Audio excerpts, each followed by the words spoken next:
Good morning, Mainnet. Thank you all for being here. We're excited to be here and have a good conversation ahead. Some of it was front-run a bit in the previous panel, it sounds like. Gary Gensler and the SEC are top of mind. We're here to discuss what the SEC's agenda is with DeFi, why that is their agenda, the effects of it, and what the industry is going to do in response. So at the top, I want to ask the panel what they think the SEC's endgame is for DeFi, how clear they think that endgame is, and whether there's consensus. Well, I guess since I'm sitting next to you, I'll take a first shot at that. I guess my short answer is I think the SEC's endgame for DeFi is for it not to exist, or at least not to exist in any kind of way that we find interesting. And the reason I say that is because the SEC focuses its enforcement and its administration of the securities laws by looking for intermediaries, right? That's sort of how the securities laws specifically, but also financial regulation broadly works. Regulators look for intermediaries who they can coerce and control to do or not do whatever it is that they want. And DeFi is basically the exact opposite of that, right? Our goal is to disintermediate the financial system and replace these institutions that are typically regulated with code. And the SEC looks at that, and I would say what they should say is, this is a really interesting new and novel way to achieve the underlying policy goals of the federal securities laws, right? To facilitate capital formation, to protect investors, to ensure fair, efficient, and orderly markets. Maybe we don't need intermediaries in order to do that. That is not the view that the SEC has taken, right? What they see is a system that they cannot regulate and control in the way that they're used to, and they do not like that, and they've not been willing to engage with us in a constructive dialogue about how we can achieve their goals without also having those same intermediaries. So my perspective is the SEC would rather DeFi simply not exist, so they are looking for intermediaries or non-intermediaries they can just treat like typical intermediaries in order to regulate the space. Yeah, I wholeheartedly agree, and I think that comes through in basically every interaction. There was a quote from Dan Berkovitz in 2021 where he said that there's a threshold determination whether this type of activity is good, whether it should or be able to compete with traditional financial markets. And I would say that determination has been made by this administration, that it's not good and it should not exist. And so that is a consistent message you'll see with the SEC and the CFTC that flows through all aspects of interactions with them. We're not in the room when rules are proposed. We're not giving meaningful opportunity to comment. You can see that with the Reg ATS supplemental interaction there, where the SEC really just doesn't even grapple with a lot of the thoughtful commentary. It's a litigation-proofing strategy at that point. Again, all of the hard stuff they don't grapple with. It's like, oh, thousands of people with no commonalities would be required to register, and they're literally like, well, we view you as one. And then if you look at the SEC kind of being more blatant in the IOSCO report, which they drafted, they're recharacterizing everything to suit that narrative. So one of my eye twitch quotes from that was, they say you have to look at DeFi at the enterprise level. And that's how they are viewing the space to follow with enforcement that could be more effective. Salman, you worked with Mr. Gensler.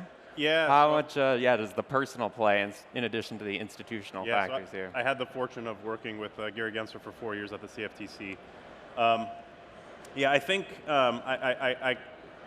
I think there are different theories of where the SEC's endgame might be, or the administration's endgame. I tend not to think that it's as monolithic as they're trying to eradicate the industry, although that is one plausible interpretation of their actions. There's another best case scenario where, which also isn't great for the industry, which is that they are trying to extract maximum leverage to get maximum concessions when and if they decide to provide a regulatory regime to cover DeFi. This is an approach the SEC has used in the past when new technologies come up. This technology is probably more radical in the way that it changes the financial architecture for markets. relative to, let's say order routing software and things of that sort that the SEC has traditionally dealt with through no action letters at the staff level. And that would be, in the absence of the SEC's enforcement, heavy focus on enforcement, and the statements from the commissioners, particularly the chair, one might think that the traditional approach that the SEC takes is get leverage, negotiate one-off no-action letters, and then over time, as they get comfortable with the no-action letters and exemptive relief, then come up with rulemakings. This is what we saw, for example, with asset-backed securities. That doesn't seem to be the case, at least with this commission.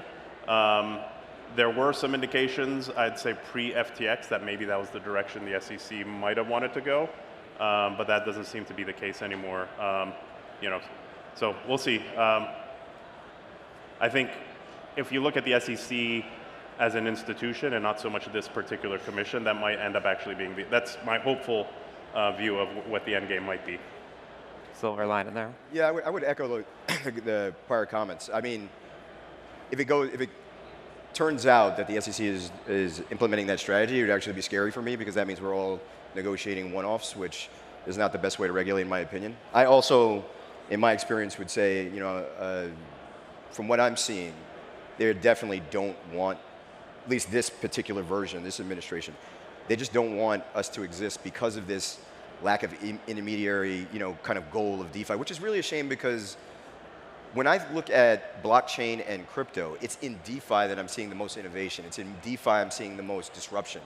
And relatedly, it's in DeFi where I'm seeing the most benefits to society. So I feel like if they just took a more open-minded approach to how they interact with us, we really could find a middle ground which kind of balances the innovation that we're offering versus the safety to the market. Because there's no one, I haven't found any of the actors that I'm dealing with actively trying to hurt users or traders. Everyone, all the players I interact with in DeFi are more focused on innovation, getting rid of unnecessary steps, efficiency, and I feel like we can find a good balance there between the two if we just change the perspective of how we're negotiating with the SEC. Actually, the other way around, how they're negotiating with us. Really quick. Yeah. What is that? How does that change come about, Jake? I'm curious your take, given your work in DC. How can we, if we can, change the SEC's perspective on their DeFi approach? It's a tough question. I guess there's maybe a few possibilities. One, and this is the sort of lame and easy answer, is we need a change in leadership. So I think it is very difficult when you have the tone from the top at the commission coming from Chair Gensler, which basically is all of the crypto industry is simply non-compliant with the law. The law is clear. There's nothing more we need to do, and this entire industry is simply not following the law that's required. It's very difficult to engage with that type of perspective. I think the benefit, though, is that is the view of one person, and that one person can change. And if and when he does, we're not stuck with Gary Gensler for the rest of time. The staff at the SEC will still be there. And so we need to remember that when we are talking, even when we're speaking aggressively, as we often like to do, or we're tweeting about these issues, that we're talking to the entire commission and also to other people who will go there in the future. And so we need to make sure that we remain constructive and we continue focusing on what Rasan was just saying, which is we are not trying to be unregulated. Right? We're not trying to build an unsafe and unsound financial system. We are trying to address, again, the underlying policy goals of the securities laws and the commodities laws and the anti-money laundering laws and every regulatory framework you can think of in a new and better way without also introducing the risk that intermediaries bring to the financial system, right? To me, that's the core of DeFi. Intermediaries introduce risk into the financial system. They make it less efficient and less effective and less accessible. So these are the stories we need to be telling. And we also just need to keep supporting the founders and the builders in actually creating this technology because nothing speaks louder than actually seeing these systems work in real time. Yeah, I want to echo that comment. Sometimes at least when I go to kind of crypto-friendly events, SEC is usually played as the bad guy. I actually interned with the SEC when I was in law school, and they have a hard job. Like it's not an easy job to protect people, especially when there's a disparity in maybe education or familiarity with, financial issues can get complicated. I was a banking lawyer for years. Like they have a really, really tough job. And I think it's important for us to remember what Jake is saying in that there's a whole staff there. It's an institution. So yeah, we're having a lot of trouble with the people at the top today, but it may not be that way. So be careful in how you interact with them. Make sure you're treating everybody with respect, because we're going to have to live together as we build this ecosystem, and that's the best way to build the best system for us all to thrive in, is if we're working cooperatively, not in an antagonistic manner, as much as we can. How is the standoff going to end so that we can get to that conversation, which is the logical, rational conversation we should be having? Yeah, I got to look at the people in DC. The DC people know. I think it's helpful to look at this as not a partisan issue. I think a lot of the knowledge gap is age-based. And if you think about, this is an SEC and this is an administration that is definitely valuing investor protection over access to opportunity. And younger people value access to opportunities more than necessarily someone who's in retirement and doing lower risk activities and valuing stability. So I think over time, they'll just generally be phasing out in Congress and more receptivity to the idea that people in America need upward mobility. They want to participate in technological advances and the future economy, and there has to be a rebalancing between capital formation and investor protection for the U.S. to thrive in the future. I mean, I think the current stance that we see in the administration and the SEC will change. Per my co-panelists' conversations, I agree with all of their points. Another key point I'd like to throw in is outside the U.S., we are seeing an increasing embrace of this technology, and a lot of jurisdictions are seeing the potential of an internet-native financial architecture, and they're actively looking at issuing CBDCs, providing a path forward for the issuance of stablecoins, and that's the payment leg of a universe of potential transactions that can occur on-chain. And so I think one area where we can help demonstrate the value of this technology is by working outside those countries to deliver use cases that provide real value at the consumer level. And so that's something I encourage those of us in the industry to look at seriously. So I agree with all of that, and I think these are really important policy-based arguments to make to the SEC and to the people who oversee the SEC. The one thing I would add is, if nothing else, this will end in the courts. Because the reality is the SEC is trying to enforce laws from the 1930s and 1940s to a brand new technology that could not have been conceived at the time that those laws were passed. And we talk a lot about the arguments that we're going to make in courts, that we are making, that we are winning, about whether the SEC actually has jurisdiction over this industry. And for them to have jurisdiction over this industry, they have to show clear congressional authorization in federal law for them to regulate. And I do not think they have that. And so I think when we go to court and we make arguments under, for example, the major questions doctrine, the courts will rule that the SEC does not have jurisdiction over this industry. And that means the ball goes back to Congress to figure out how is anyone actually going to regulate this new technology. And that's why the work that Salman and Rasan and Sarah and I are doing and Miller in DC is so important, because ultimately we are going to need new legislation in order to answer these questions. Yeah, and an effective rule of law requires a combination of consent and force. And right now, the SEC is relying purely on force. They could have taken a very different approach and gotten the balance right between consent and force. And they could have come up with an approach that many of us would be, more than willing to engage with them and try to come up with constructive solutions for them to meet their objectives. But unfortunately, the stance they've gone way too far in the direction of force. And that's why we are in the situation we're in, where even those of us that would want to negotiate, are deterred based on the slew of enforcement actions, the threat of enforcement action. Yeah, they did that without any enabling guidance. And so typically if you're operating outside of a policy framework, you focus on bad actors while you put that up.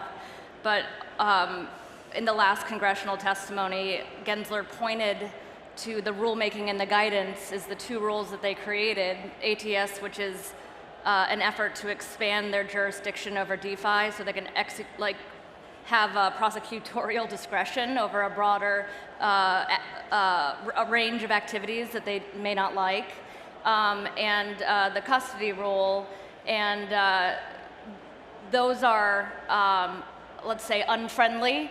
The two movements they've made, and they're expanding their jurisdiction rather than providing guidelines for people to develop best practices. And they've also gone way to the extreme in settlements where they make projects, they kill them. I mean, Library was a very depressing case for everybody. They are appealing, but they were literally looking for any guidance that people could cling to not, be in the situation that they found themselves in, and the SEC was unwilling to provide the market with, do this carrot, do this stick, like. They have done none of that foundational work. I'm curious, switching gears a little bit about that point, which is for you're all lawyers, and you're advising your projects, or you were. What is the practical effects of the SEC's approach for builders in this space? Like, who are trying to do the right thing? This has been an abstract conversation, but you're talking to a DeFi dev trying to do the right thing. How is the SEC's approach allow them to do so? It's a really good question. I can tell you, in my experience, and I was just speaking to it. Everybody's just leaving the United States as much as they can. That's just what's happening. Because it's too risky to kind of try to operate in a regulatory environment that is just this uncertain with a regulator that's this aggressive, right? It's just you can't run a business that way. You cannot do that. So most of the teams that I've interacted with are trying to find ways to move operations offshore, which kind of leads to the point that we were just talking about. As we develop our products and services in other jurisdictions, and the benefits of those products and services are shown in those other jurisdictions, it will naturally put pressure on regulators here to want to get the same benefits once they realize that their jurisdiction's been, their jurisdictional reach has been kind of checked. But if you're asking about practical implications, that is the #1 practical implication I've seen, is that most of the projects have just left. Yeah, I think everybody that advises projects at this point is tired of trying to read tea leaves. A lot, like over the last 5 years, you'd look at enforcement and you'd say, maybe this was the pivotal fact. Let's switch this up. But at this point, if the SEC wanted you to glean something discernible, they would say it.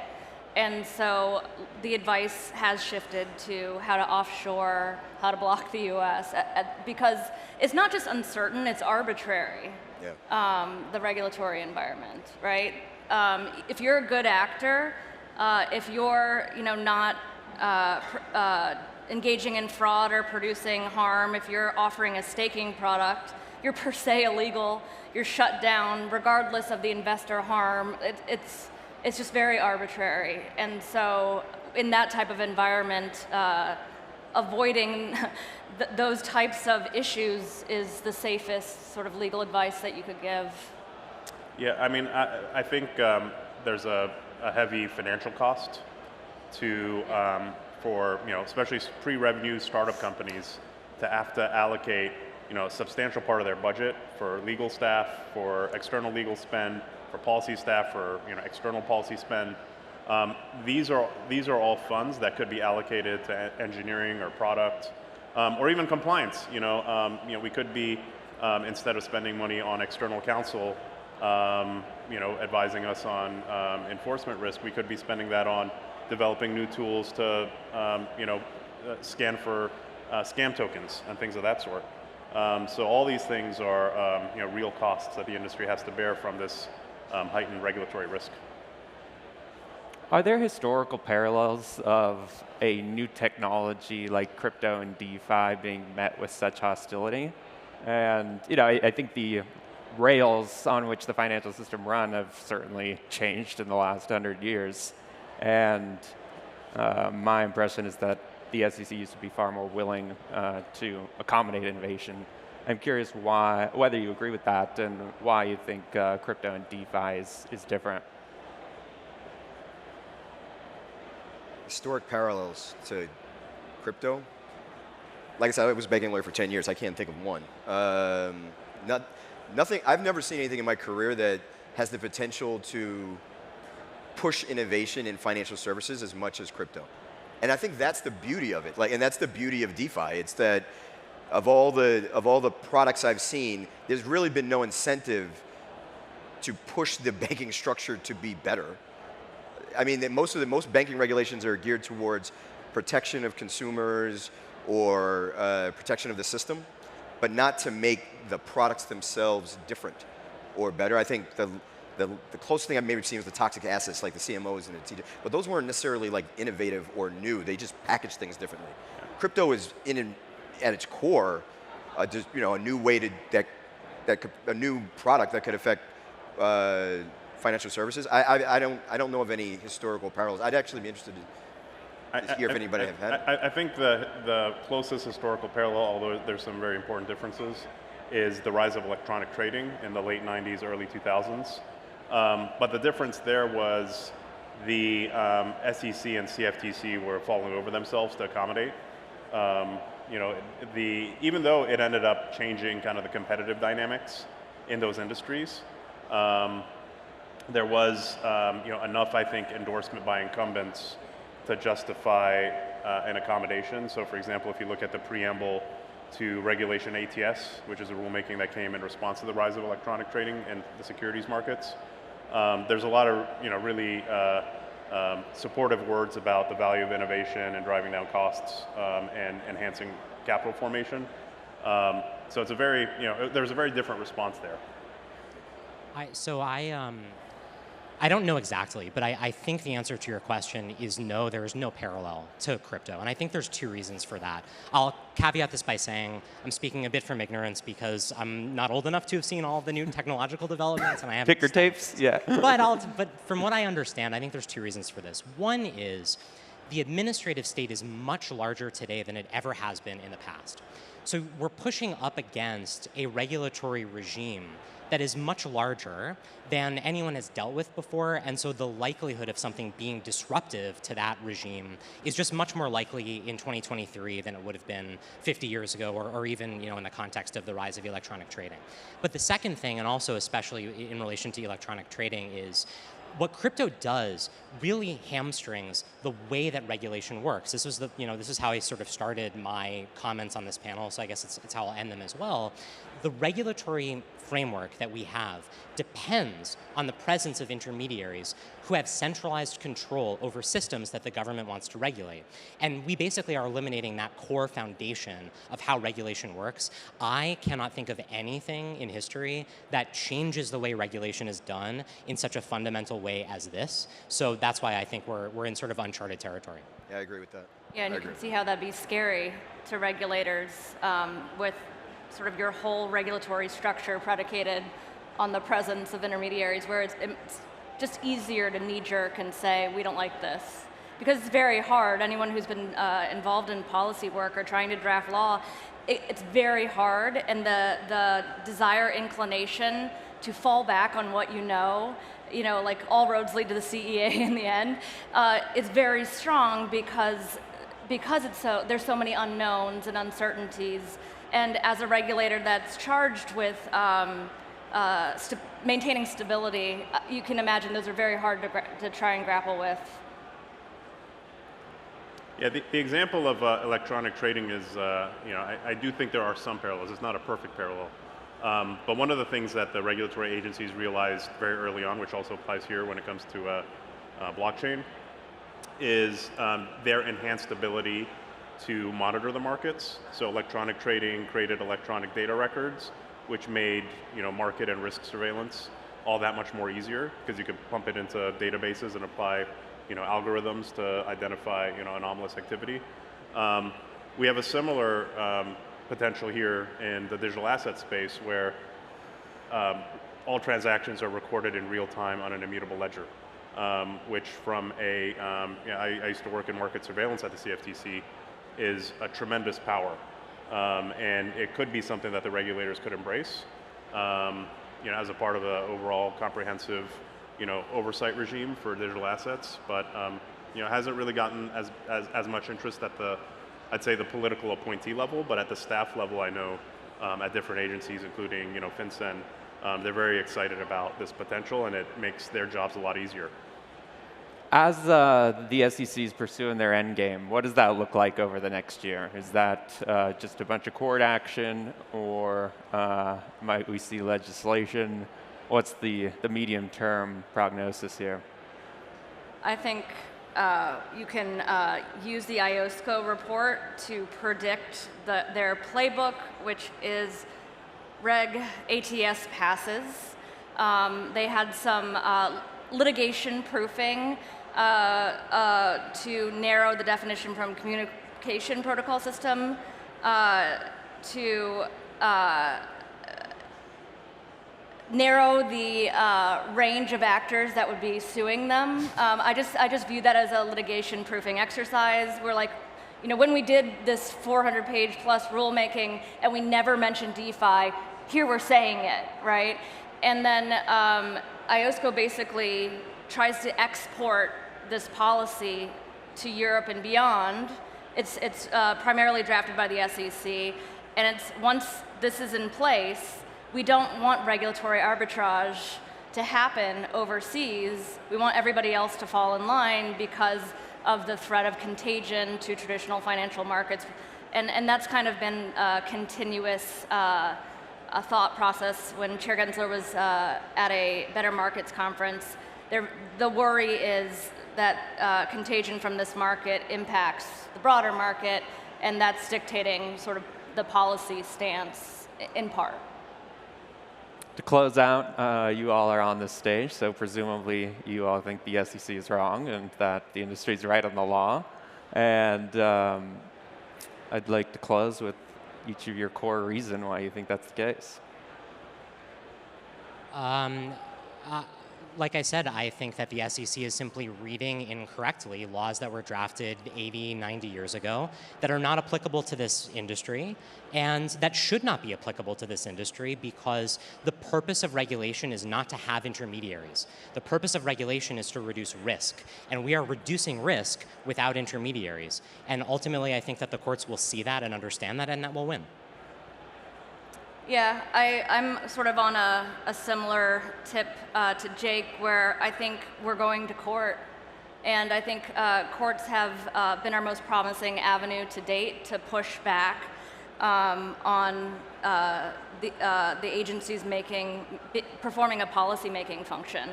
And I think, honestly, that correction is something that the US has been heading towards, and it's reached a boiling point with all of this, and I think that the courts will be our most effective means to push back on that. So if the SEC is not going to be writing the rules, the courts will be. Yeah, kind of the same as everyone else. We're going forward, so the idea is to just kind of navigate as best you can, and hopefully in the short term, we'll get clearer regulations and rules that we can follow, and the benefits that we're bringing to other jurisdictions we can bring here. Thank you all very much. Thank you all for listening, and have a great mainnet.